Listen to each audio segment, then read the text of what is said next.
Shalom, selamat pagi Bapak Ibu Saudara-saudara yang kekasih dalam Tuhan. Senang bisa berjumpa kembali pada pagi hari ini dalam program Renungan Pagi Suplemen Jiwa yang menyegarkan, menyehatkan, dan meneduhkan jiwa kita. Seperti biasa sebelum kita memulai aktivitas dan pekerjaan kita pada pagi hari ini, kita akan mulai bersama-sama dengan Tuhan. Kita akan merenungkan kebenaran firman Tuhan, namun sebelumnya mari kita Bapa di surga, Bapa yang maha pengasih dan maha penyayang, Allah yang melimpah rahmat, kasih setia, dan kebajikan. Kami bersyukur kepadamu pada pagi hari ini. Tuhan sudah menyertai istirahat kami sepanjang malam ini. Hingga pagi ini kami boleh bangun dalam keadaan selamat, serta tidak ada kekurangan sesuatu apapun. Jikalau ada di antara kami bangun dalam keadaan kelemahan fisik, kami berdoa kepadamu. Tolong dan kuatkan kami supaya kami boleh kembali segar dan kami boleh beraktivitas melakukan kegiatan kami pada hari ini. Sebelum kami mulai aktivitas kami hari ini, kami mau mendasari kehidupan kami melalui perenungan kebenaran firman. Oleh karena itu Tuhan, sucikan dan kuduskan hati, pikiran dan perasaan kami, terangilah hidup kami dengan firman-Mu ya Tuhan. Tuntunlah kami kepada seluruh kebenaran-Mu dan singkapkan firman-Mu bagi kami. Dalam nama Kristus Yesus Tuhan firman yang hidup. Amin. Puji Tuhan Bapak Ibu Saudara-saudara yang kekasih dalam Tuhan. Saya mengajak kita untuk membaca dan merenungkan kebenaran firman Tuhan yang terambil dari Injil Matius pasal 5 ayat 10 sampai dengan ayat yang ke-12. Demikianlah firman Tuhan. Berbahagialah orang yang dianiaya oleh sebab kebenaran, karena merekalah yang mempunyai kerajaan surga. Berbahagialah kamu jika karena aku kamu dicela dan dianiaya dan kepadamu dipindahkan segala yang jahat. Bersukacitalah dan bergembiralah karena upahmu besar di surga, sebab demikian juga telah dianiaya nabi-nabi sebelum kamu. Demikianlah pembacaan firman Tuhan pada pagi hari ini. Berbahagialah setiap orang yang mendengarkan firman Tuhan, merenungkan, terlebih melakukannya dalam hidup sehari-hari. Terpujilah nama Tuhan. Haleluya. Tema kita pada pagi hari ini adalah dianiaya karena kebenaran. Sebagaimana yang diungkapkan di dalam Matius pasal 5 ayat yang ke-10, berbahagialah orang yang dianiaya oleh karena kebenaran.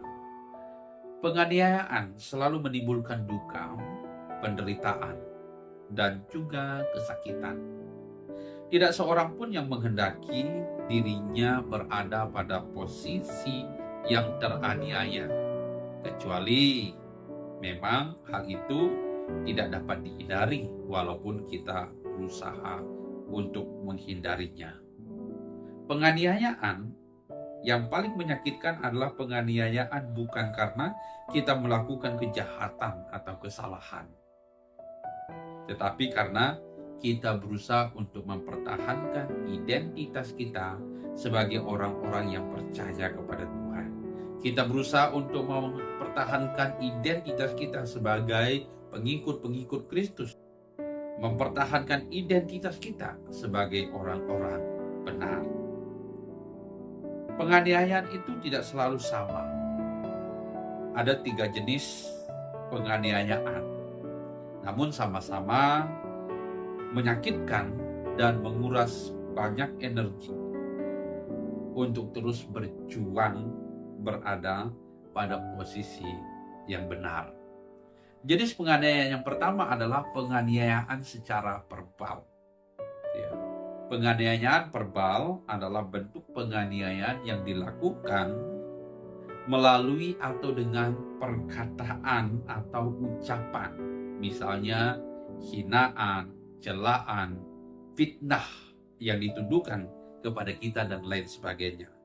Sebagaimana yang diungkapkan di dalam Matius pasal 5 ayat yang ke-11, berbahagialah kamu jika karena aku kamu dicela dan dianiaya, dan kepadamu dipitnahkan segala yang jahat.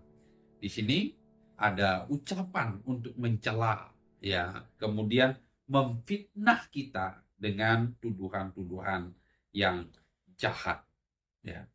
Sehingga kita harus menanggung penderitaan yang bukan karena kita melakukan kejahatan atau kesalahan.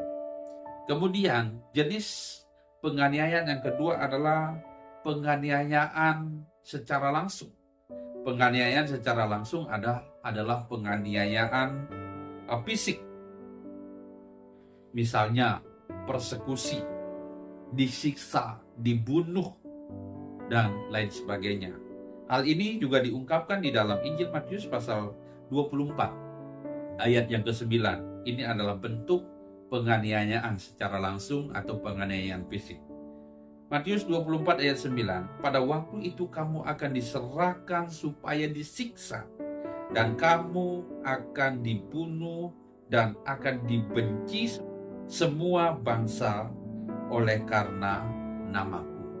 Ini adalah penganiayaan secara langsung oleh karena iman kepada Kristus. Kemudian jenis penganiayaan yang terakhir, yaitu jenis penganiayaan yang ketiga, adalah penganiayaan yang bersifat abstrak. Artinya penganiayaan ini tidak selalu nampak dan tidak selalu dapat dimengerti oleh orang lain. Ya, orang lain tidak dapat melihat bahwa kita sedang teraniaya. Orang lain tidak dapat mengerti bahwa kita sedang teraniaya. Ini biasanya lebih bersifat pribadi, namun juga tidak kalah menyakitkan. Ini hampir sama dengan penganiayaan verbal, namun lebih bersifat personal. Misalnya, sikap Yudas Iskariot yang berpura-pura baik, namun ternyata ia adalah seorang toxic atau orang beracun.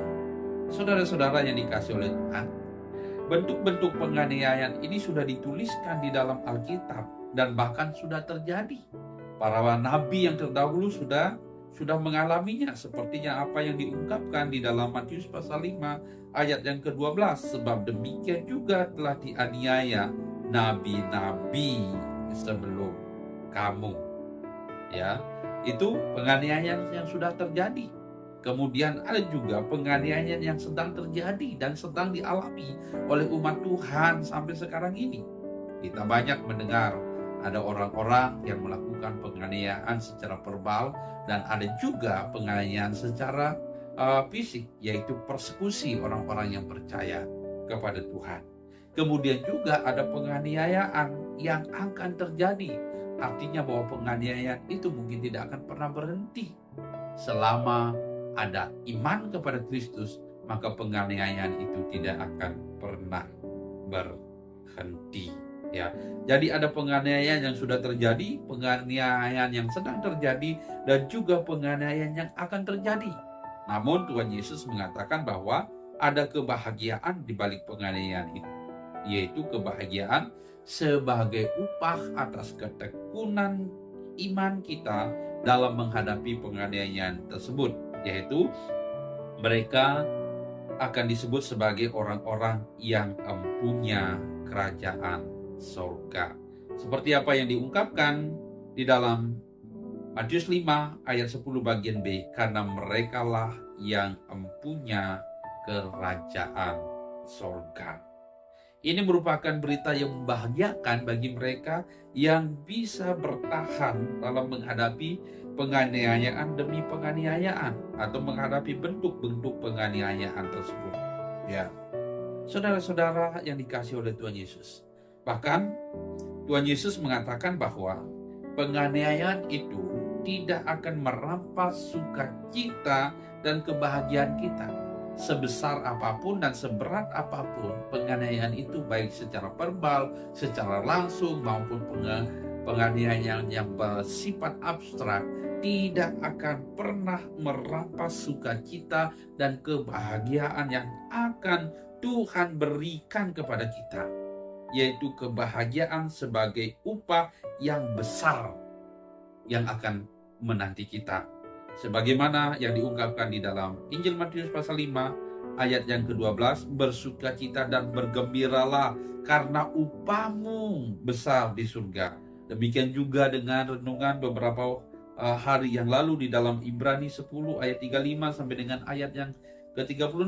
Sebab itu janganlah kamu melepaskan kepercayaanmu, karena besar upah menantinya.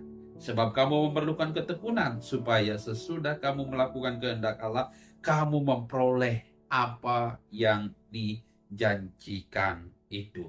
Kalau kita melihat apa yang akan Tuhan berikan bagi mereka yang bertekun di dalam iman, mereka yang bertahan dalam menghadapi penganiayaan, kita tidak akan pernah menyerah. Kita tidak akan mengorbankan iman kita kepada Tuhan, tetapi justru kita akan semakin bertekun untuk melakukan kehendak Allah seperti apa yang diungkapkan di dalam Ibrani pasal 10 ayat yang ke-36 yang sudah kita baca tadi. Jadi saudara-saudara yang dikasihi oleh Tuhan, jika kita harus menderita aniaya oleh karena kebenaran, ingatlah akan bagian yang Tuhan sudah siapkan dan sediakan bagi kita, agar kita tidak murtad dan melepaskan kepercayaan kita.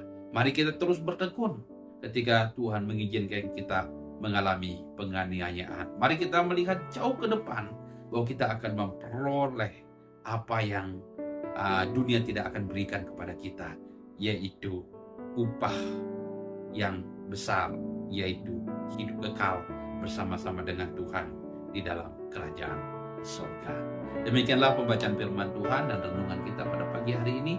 Kiranya Tuhan akan menolong dan memberkati kita dapat memahaminya, supaya kita lebih bertekun lagi di dalam dunia ini ketika kita menghadapi penganiayaan sampai Tuhan datang kembali menjemput salehnya. Haleluya. Mari kita berdoa.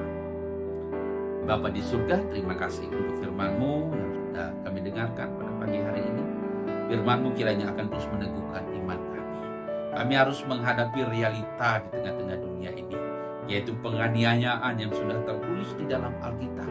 Sebagaimana nabi-nabi yang terdahulu juga teraniaya, dan sekarang juga sedang berlangsung penganiayaan terhadap orang-orang yang percaya, sekalipun kami tidak melihat atau tidak mendengar ya Tuhan. Namun ada orang-orang yang sedang mengalami penganiayaan dan juga penganiayaan yang akan datang. Tuhan tolong teguhkan kami supaya kami terus bertekun di dalam iman, sekalipun kami harus berhadapan dengan keadaan yang berat, penganiayaan baik secara fisik, secara verbal maupun secara abstrak.